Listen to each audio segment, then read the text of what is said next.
We are just 100 days away from the Winter Olympics, and the excitement is intensifying for the games in Milan and Cortina, Italy. NBC and Local 4 will once again bring you every unforgettable moment, and this time I'll be there in person covering our stories of athletes on the world stage. And who better to talk about what makes these games so special than the man who will lead NBC's coverage himself, Michigan's own Mike Tirico. Mike, thanks so much for joining us. Always good to talk to you. Same here, Ty, and that's good news. You gave me some breaking news. You're going to be there with us. I'm excited to hang out with you in Milan. It's my first time. I couldn't be more excited. Mike, you've covered so many Olympic Games. What makes Milan-Cortina 2026 unique from all the others? It's just going to be different, Ty, because usually you have an Olympics and even a Winter Games where you have to travel maybe an hour or 90 minutes out of the host city to go to the alpine events, depending on the proximity of the mountains. Here it's going to be different. It is multiple hours to Cortina from Milan. You're not going to see a lot of snow in Milan, so it's going to feel a little different. The inside events will be in that great international cosmopolitan city of fashion and food. So Milan's scene will be neat. But then Cortina and the other venues in the Italian Alps, they'll have the skiing, all the big outdoor events, the snowboard, the half pipe will be up there. And that's probably something we haven't seen in an Olympic Games, so it'll feel a little bit different, but TV will tie it all together, and I think the organizers have a good plan. Yeah, logistics between Milan and Cortina is going to be interesting, but of course they're going to pull it off. Yes. Mike, you've made Michigan your home and often talk about how much you love this community. How does that Metro Detroit work ethic and pride translate into the way that you approach covering something as massive as the Olympics? Well, I think we see at home with the Lions and the Tigers and the Pistons and the Wings and U of M, State and beyond, that sports fans love stories and they love heroes and underdogs. Just look at the whole grit and the Dan Campbell and the way the Lions have grown, and a young Tigers team got everybody excited the last 2 summers.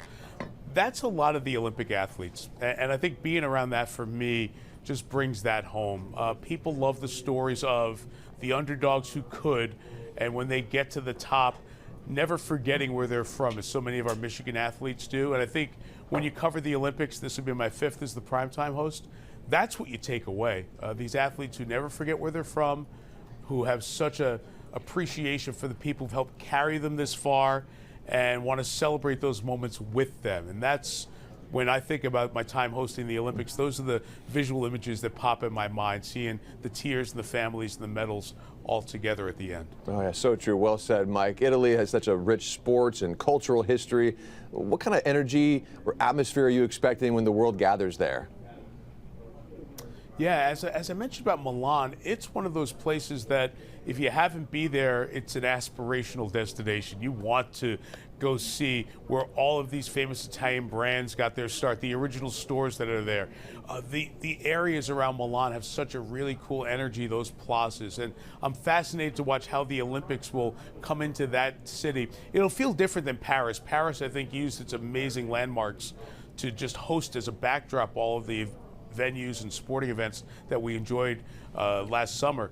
This will feel a little bit different, but I do think the love and style of Italy will mesh perfectly with the speed and brawn of these athletes, especially the alpine. Traditionally, Italy, if you think of the Olympics, some dynamic, exciting downhill, giant slalom skiers. And I think that'll bring out the best in the competition from the athletes around the world when they're skiing the same snow that some legends did many, many years before. And you brought up some past Olympics. The last few Olympics have had to navigate some global challenges, from COVID to political tensions. What do you think viewers are craving from these games this go around?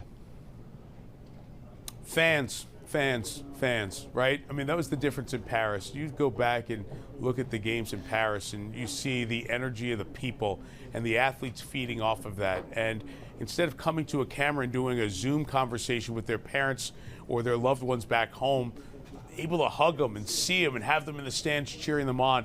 And we have not had that for the last 2 games. It was hard to get to Pyeongchang, South Korea, expensive and difficult to get to. And in Beijing, it was very hard to get in the country, and their COVID restrictions limited the crowds.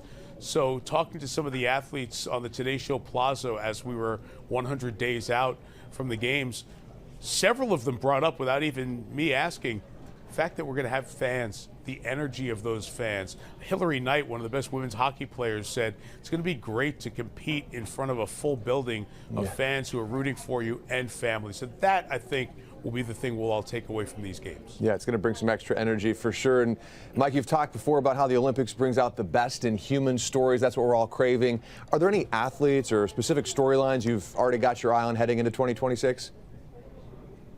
Well, we've got local tie with the great duo in ice dancing, Bates and Chalk. They are special folks. Ann Arbor are the roots for Evan over the years. I think a lot of people have heard his story. They're going to have a terrific chance to be on the podium. They're the reigning world champions. That's one story I think local fans will be enjoying and watching.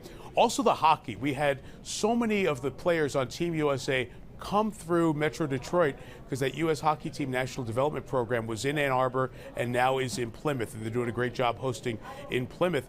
But a lot of those players spent a high school year or two at some of those high schools in Ann Arbor and Plymouth, and now they're representing Team USA. And Connor Hellebuck, a terrific goaltender in the NHL, is from Commerce Township. So you're going to see a great Metro Detroit feel to what I think, Ty, Hockey Town is going to love, as good a hockey tournament as we've seen in a dozen years since the last time that the Olympics had NHL players. So those are a couple of the things I'm looking forward to. And I can't talk to you about the Olympics without mentioning Michaela Schifrin. No one has won more World Cup alpine skiing races than Michaela. Disappointment 4 years ago. Come through injury, mentally and physically stronger. I think so many folks are rooting for her to have a great Olympic Games in Milan-Cortina coming up in February. Yeah, almost too many great storylines to keep track of. Mike, you've called everything from the Masters to Sunday Night Football. What would you say is different about sitting in that Olympic anchor chair compared to anything else in sports broadcasting? I think it's the energy of the live events that we'll bring to you on Local 4 every afternoon during the games, and then come back at night in prime time, and we'll have a curated version, if you will, of everything that happened that day. I love being a part of both of those. But for me, Ty, it's when we are on a couch, on a set somewhere, whether it's Beijing or Pyeongchang or in Paris, and we get to talk to the athletes when they have a medal around their neck and they have achieved their dream. They work for years, decades in some cases, to try to win an Olympic medal, and to be able to sit next to them when that medal is finally theirs forever, it just gets your emotions going. You're just so happy to share those moments, not just with them, but with the country. I think no matter how difficult times are, the Olympics bring America together unlike anything else, and to be the person who gets to be in front of the camera for all those really cool moments is something I cherish, and I can't wait to do again here in February. Yeah, no one does it better than you, Mike. All right, let's bring it back to Detroit for a minute. They have strong Italian roots, and a lot of Michigan athletes are expected to compete, as we've touched on.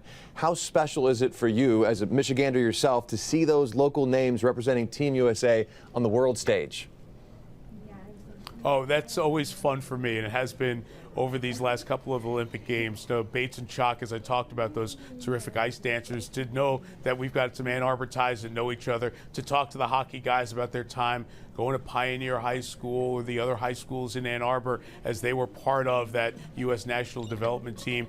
Even to go to Gaylord as you go up north during the summer, and it's the home of Winter Vinecki, who has another chance in freestyle skiing to be a medalist for the United States. That Olympic connection and feel when it's a Michigan athlete and you know the places that they've come from and you know the neighborhoods that they've hung out in, for me personally, always adds a little bit more. And I might be guilty of mentioning the hometown of a Michigan athlete just a touch more than the other states, but it's only us talking, so we can hang like that and be okay. No, all of us are going to be looking for those moments. Okay, NBC always goes big for the Olympics. Can you give us some behind-the-scenes glimpse of what goes into producing a broadcast of this scale, especially one happening halfway across the world? Ty, one of the coolest places to be is not actually in Milan or Cortina or the other venues all around Italy, but it's being in Connecticut at our NBC global headquarters. Because whether it's calling events or producing events or all the streams that go on to Peacock, so many things that people see from the Olympics come through a building in Connecticut, and half a world away I've got a producer in my ear and all the people who help make our shows happen. So many of them are working from our world headquarters for NBC Sports. So There are so many different people who touch our Olympic broadcast. I like to share this story that our research team, some of our planners, our executives, the Olympics are an everyday thing. They may show up 17 days every other year on your calendar, but for them, it is their day-to-day job, and it allows us to tell the details of the stories of some of these athletes who we otherwise don't see